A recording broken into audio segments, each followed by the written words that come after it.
আজকে আমি কথা বলবো দীপের জীবন নিয়ে।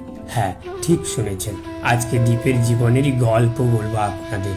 একসময় ছেলেটা বেশি নেশাগ্রস্ত হয়ে পড়ায় বেশিক্ষণ হাঁটতে পারতো না, নিঃশ্বাস নিতেও পারতো না, অনেকটাই কষ্ট হতো। তার বাবা তাকে কাঁধে নিয়ে ঘোরাতেন। একদিন হঠাৎ ছেলেটাকে বুকের ডান দিকে অপারেশন করতে হয়। শুধু একবার নয়, বরং 3 বার অপারেশন করতে হয়। ছেলেটার অপারেশন হয়েছিল বর্ধমানের হাসপাতালে। তারপর ছেলেটাকে ডাক্তার বলে ব্যাঙ্গালোর হাসপাতালে নিয়ে যেতে, কিন্তু ছেলেটার বাবার কাছে এত টাকা ছিল না ব্যাঙ্গালোর হাসপাতাল যাওয়ার মতো। তখন তার গ্রামের অনেক মানুষ তার বাবাকে সাহায্য করেছিলেন।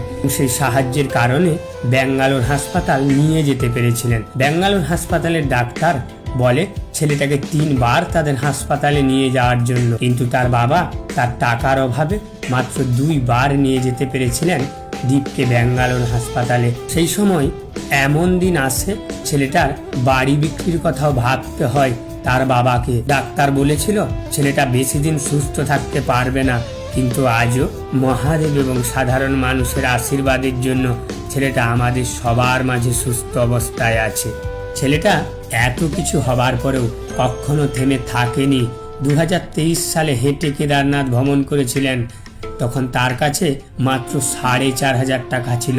সেটাকে নিয়েই সে কেদারনাথ বেরিয়ে পড়েন এবং রাস্তায় তাকে যা কিছু দেয় মানুষ সেটা খেয়েই সে কেদারনাথ হেঁটে ভ্রমণ করেছিলেন। ওয়েস্ট বেঙ্গল থেকে কেদারনাথ 1495 কিলোমিটার রাস্তার পথ ছিল। তারপর 2024 সালে এবং 2025 সালে এই ছেলেটাই 2 বার সাইকেলে কেদারনাথ ভ্রমণ করেছে। এত অসুস্থতার পরেও ছেলেটা আজও থেমে নেই। আদিযোগী যাচ্ছেন মহাদেবের কাছে। 2095 কিলোমিটার রাস্তা আজ আর হেঁটে নয়, আজ আর সাইকেলেও নয়, রাস্তার উপর শুয়ে দণ্ডি কাটতে কাটতে। ছেলেটা মনোবল দেখে আজ সবাই অভিভূত। ছেলেটাকে দেখলে মনে হয় ছেলেটার মধ্যে কতটা সাহস, কতটা পরিশ্রম আছে। আজ ছেলেটা আর কিছু চায় না, জানো, চাই মাত্র 10 বছর বাঁচতে, 4 থেকে 5 বছর আদিযোগী যাওয়ার জন্য এবং বাকি দিনগুলো মায়ের কোলে শান্তিপূর্ণভাবে থাকার জন্য। আজ আমি ছেলেটার দীর্ঘায়ু কামনা করি।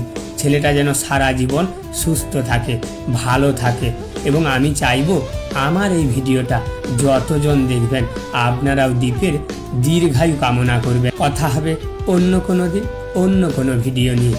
ততক্ষণ ভালো থাকবেন, সুস্থ থাকবেন, আপনাদের দীপের পাশে থাকবেন।